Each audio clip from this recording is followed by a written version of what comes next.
Okay, welcome. I'm so excited and so honored, truly, to be able to be interviewing Christen Hillmer today. Christen is an energy medicine guide working with natural emotional and somatic regulation. The topics closest to her heart are fear and control, as those have been the areas that she really struggles in and had breakthroughs with. This work helps women shift pain and gripping so they can find inner peace and lightness to move through their day with ease and confidence. She uses a subconscious reset technique called rREST, rapid reprogramming emotional stress technique, as a thorough cleanup to both your energy body and physical body to create coherence in your being. This work is like the tilling of the and fertilizing required for growing beautiful flowers in a garden, but for your mind and life. In order to actualize the desires of your heart, it makes it easier when your subconscious mind is weeded and fertilized to be able to work with you. She is a one-on-one guide and coach. And I really want to start with saying, I've done a lot of work. I've done a lot of different types of modalities, and I really truly feel that Christen has helped me in less sessions incorporate and work through some of those weeds, and more permanently. One of the things that she's really helped me with is people pleasing, and I tend to live in that, and just it's almost like it was just a something that was there, and I would know that it was there, and I would kind of coach myself through it, and it would take energy and work. And through working with Christen, it was like, where is it?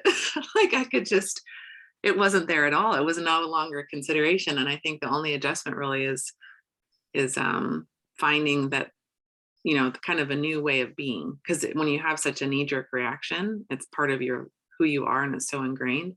It's odd when it's not there at all. So it's been such a gift, and I love your spirit and your true desire to help and serve people. So I want to start with your story and how you got into rREST and what it's done for you. Yeah. Let me just drop into that. I'm like, where to begin? So 3 years ago, I started working with another modality.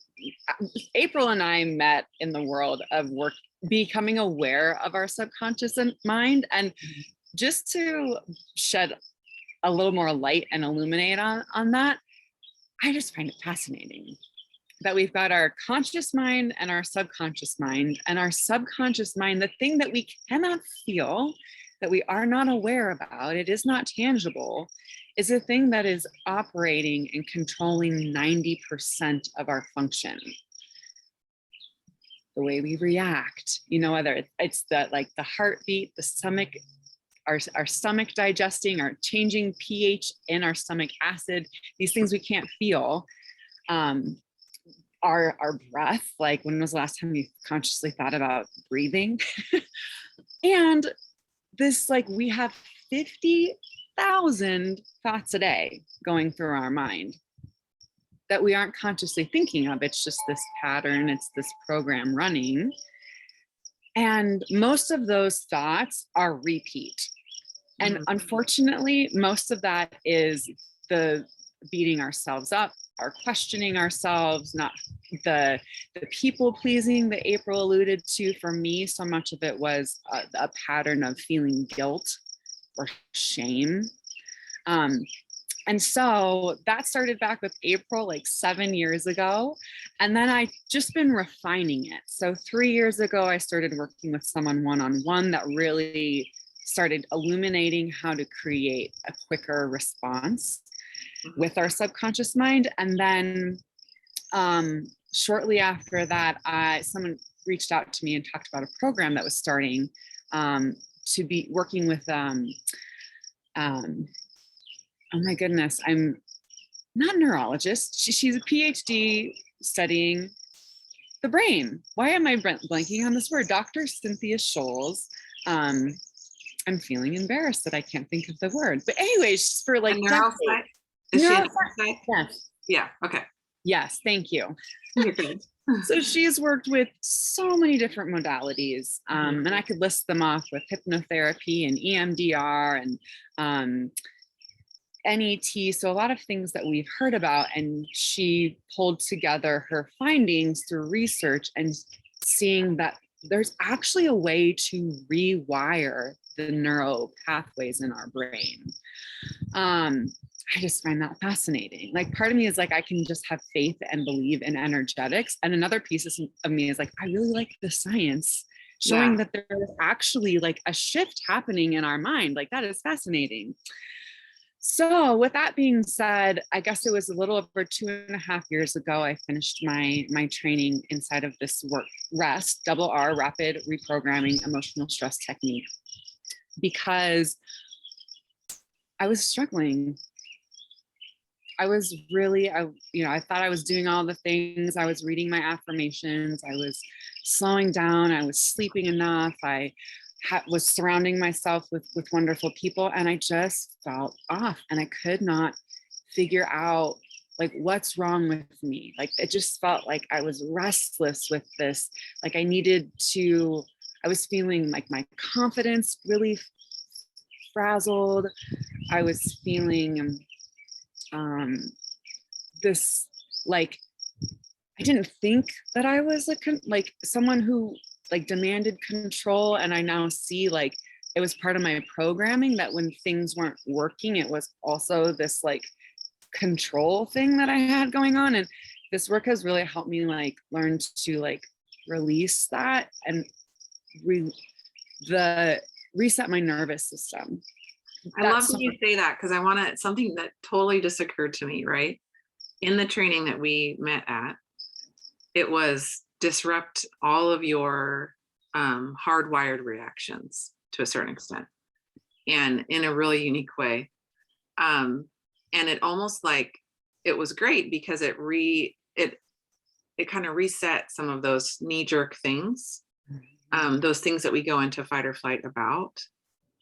However, there was no framework to then ground back in and kind of heal that fight or flight. It was just like through, almost like stubborn repetition to try to get yourself to have a different course.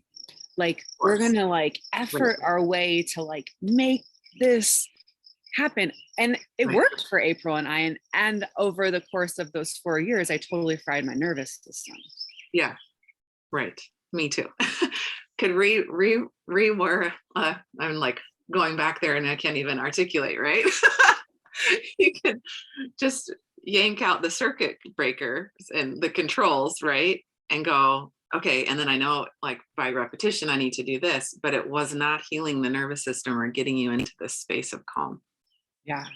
And I love this, this analogy that we all know McDonald's is not the like healthiest meal, right? And we all, since we know we have framework around what it is, it's a helpful analogy. So like for the person who has the palate for McDonald's, high sugar, fat, sodium, you get addicted to this, this food, this diet. And so when you shift to the hummus and the carrots, it just doesn't really do it. It just doesn't have that zest. And so it's like our emotions are the same. We get addicted to these like this, whether it's our righteousness, our control, maybe it's like the overwhelm. That was me. Overwhelm, sadness, like whatever these intense emotions are, so that when we start feeling calm, it's like, this is weird. Like something must be wrong because I'm not feeling like, shouldn't I be? And that's that like the shame or guilt spiral. So this work helps regulate your nervous system to relax into this, like, I just find it, I'm getting shivers over my system, like this ease, finding this flow and trusting a much more calm, peaceful pattern, and being right when things go to these higher emotions, like instead of like judging it or becoming overwhelmed about it, it creates more of this like awareness and curiosity, like, oh, I'm noticing I'm people pleasing. let's regulate, because I don't have to go here. I can be aware of it and stay in this more neutral plane, if that makes sense. Yeah. Yeah. I love that so much. So in kind of sitting with that, can you tell me sort of your before and after of like that before rest and now after rest in your daily life? Do you find it helps you with, you have more time because you're not as frenetic, or I'm just examples, right? Or you're more effective with what you're doing because you're not second guessing or trying to control the process?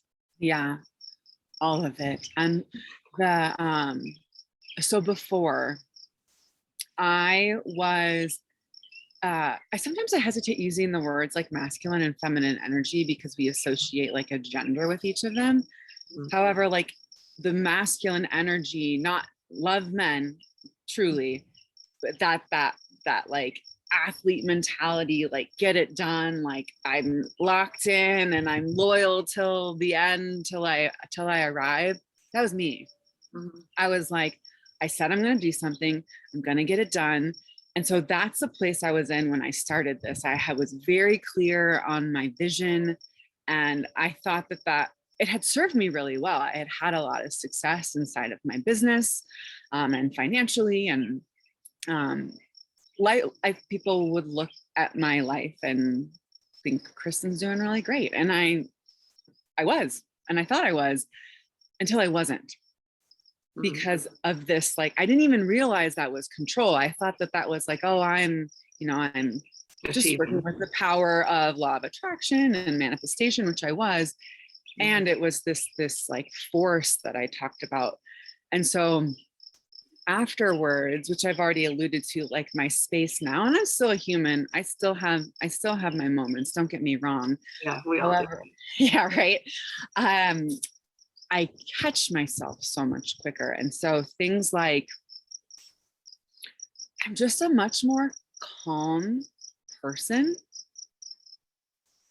where before I think people thought like, oh, you're that I maybe had, they thought that from the outside, but on the inside, my head was like always analyzing things and trying to like figure it out, and people pleasing, like management mode of just like, and I would feel guilty, like if I was sleeping in, or if I didn't get my to-do list done, or I didn't do X, Y, and Z. I just like felt this like, I got overwhelmed really easily. And it was like an anxiousness that would kind of shift into almost like a mild sort of depression, which I experienced in my like late teens, early 20s pretty heavily.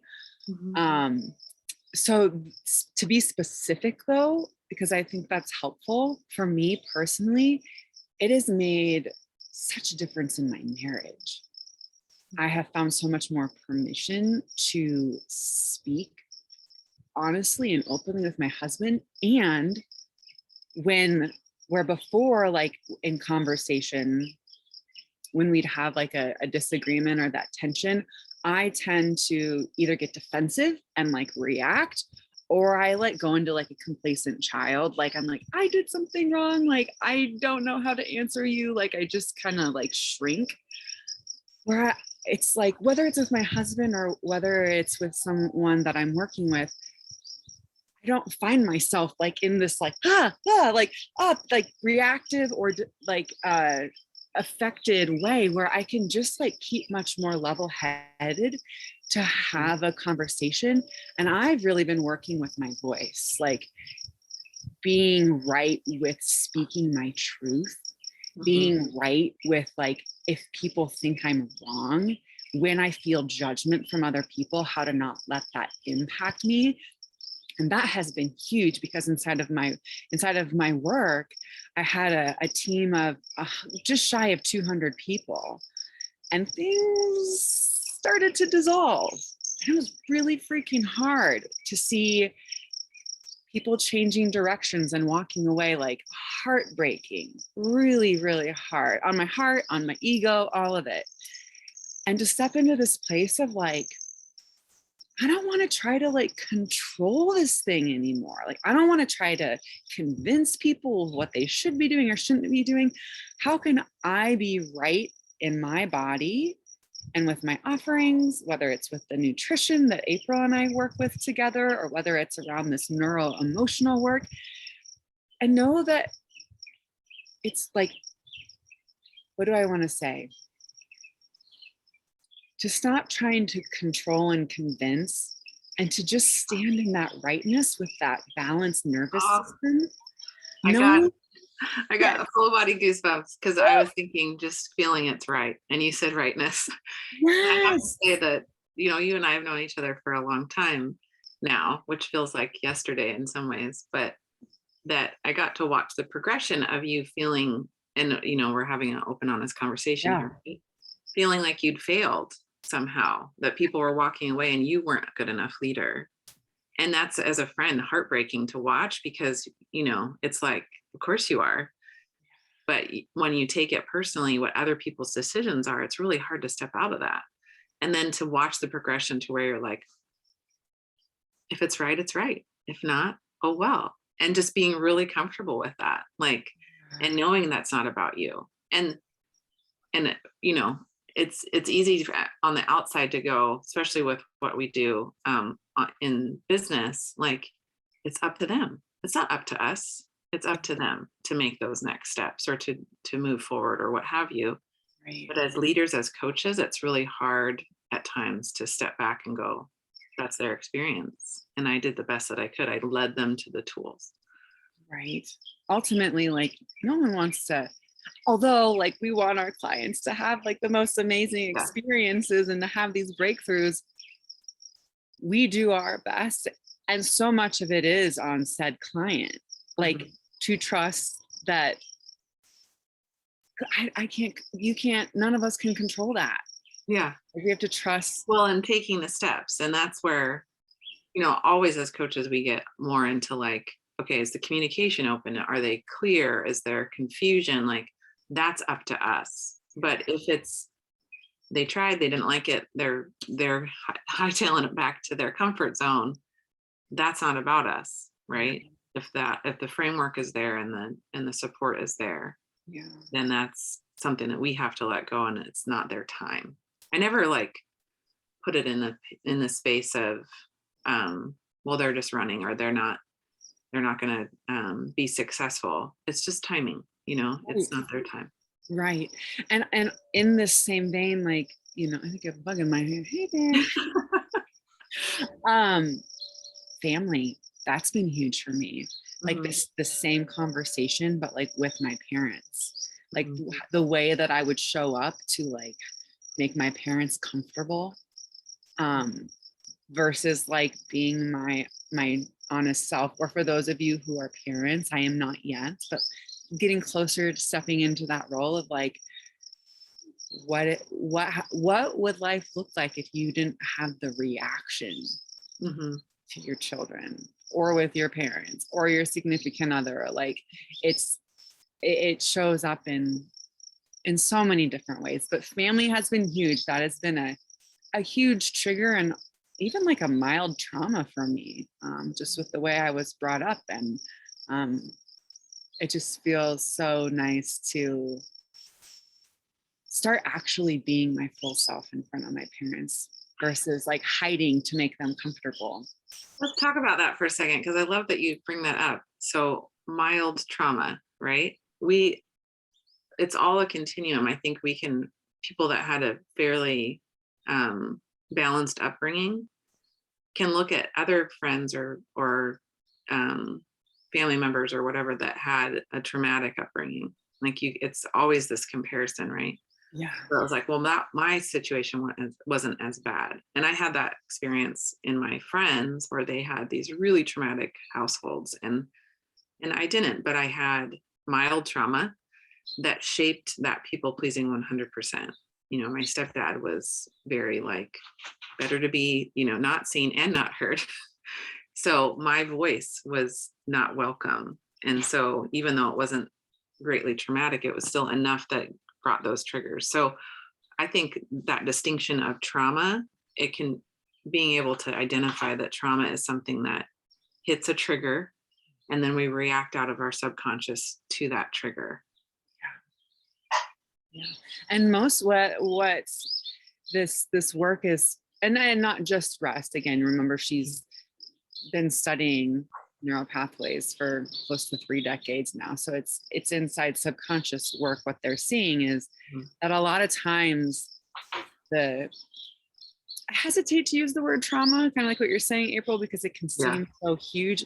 And these triggers, these traumas, because they are a lot of times happen between birth and age 5. Most of them we don't remember. And sometimes they were really big. And a lot of times it's like something simple, like, gosh, you had an accident. Like you wet your pants in public, and like you felt this trauma, this humiliation, and it starts setting up this neurological network in your mind to feel humiliation around things, or like your sister stealing your blanket, or and the other piece is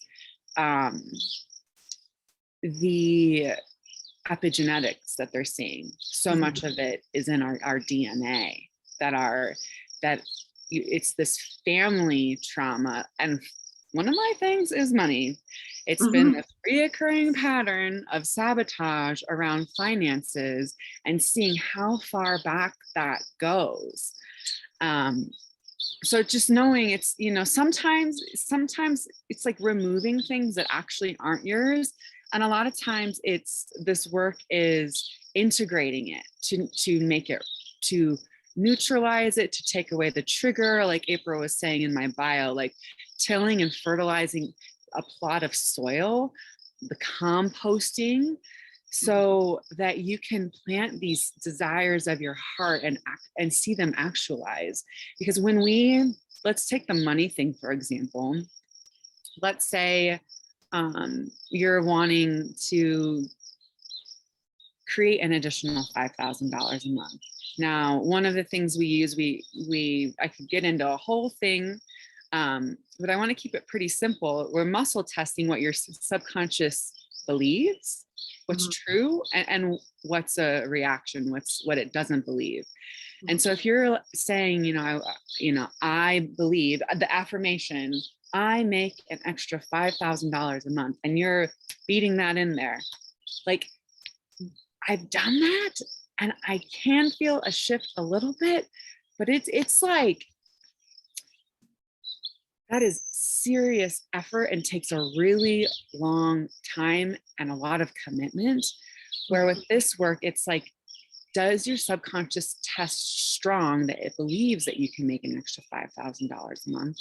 Because if it doesn't, you're going to have a really hard time on that energetic frequency of actually being able to do that. So we help clear these patterns, beliefs, so that your subconscious mind is that fertile place to create these dreams and desires that are in your field and upon you. Your subconscious is like truly sabotaging you and sabotaging me. I love that. Something that comes up, tell a story on my husband, sorry husband, is that he, like, we're talking about that subconscious piece and the little trauma, right? He spilled a glass of water. He hadn't seen his dad in a while. His dad was a Vietnam vet, and for whatever circumstance, he hadn't seen his dad in a while, and he spills a glass of water. He's like, just made the biggest mistake ever. And he was pretty little at the time, because he spilled a glass of water and he's trying to be on his best behavior because he hadn't seen his dad for a while, and that's a simple thing, right? And then plays into that worth thing, right? So now every time he's so precise, so when he makes mistakes, it's a big deal. It's like spilling that glass of water, right? And believing that when he makes a mistake, he's not worth something, his worth is in question. So, and it's all these things that we put in our minds on our own in some ways, or in a reaction to a certain situation. And it was nothing that his dad did, right? So I love that your work really can go back and identify that moment. I've done other work where it's like, something happened at this age and we don't know what it is, but we're going to erase it. Sometimes it's helpful to identify the moment and go, oh, that's where that comes from. It gives more clarity maybe. And then through that, you can kind of wipe away the energy around that then carries forward.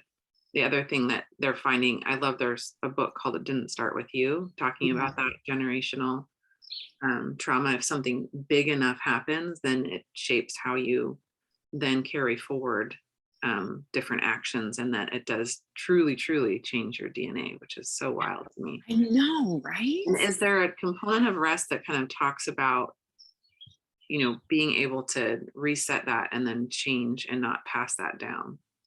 Yeah. So that's one of the things that they're seeing is, and yes, and I want to say that a lot of times with these deep conditions, I'm like, is there something specifically that's coming to your mind, April? Sometimes specifics can be helpful.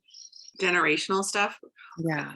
So some of the generational work I've worked on has been just a ton of abandonment, and not to bring it back to Tracy and I again, but I have this abandonment piece. So when he feels flooded and triggered, he needs to leave the room and go calm down. So when he can come back and problem solve in a much better frame and not get too frustrated. But my abandonment piece is like, don't go, because generationally, like 19 generations back, something happened that was so triggering to abandonment that I have carried it forward. And I Yeah. watch it in my girls, and it's all on the mom's side. Sometimes it can be familial on the mom's side, and sometimes it can be on your dad's side. Yes. Yes. So to answer that, it does. And with deep seated things like abandonment and some of the other things that we've listed, a lot of times, so I work in sessions of 5 and 10 Mhm, because I have seen huge impact and release with single sessions. mhm, And I've seen most effectiveness when it's like cutting off the multiple heads of the dragon. mhm, Because a lot of times if something is that deeply seated in you and inside your family, there's probably multiple components to it. mhm. So, yes is the answer. And to really, really clear, like, let's just go back to the money one, because that's such a thing for a lot of people is like, you want to be able to clear and believe that you're worth making X amount extra a month, and also like releasing triggers around like being okay to like be broke.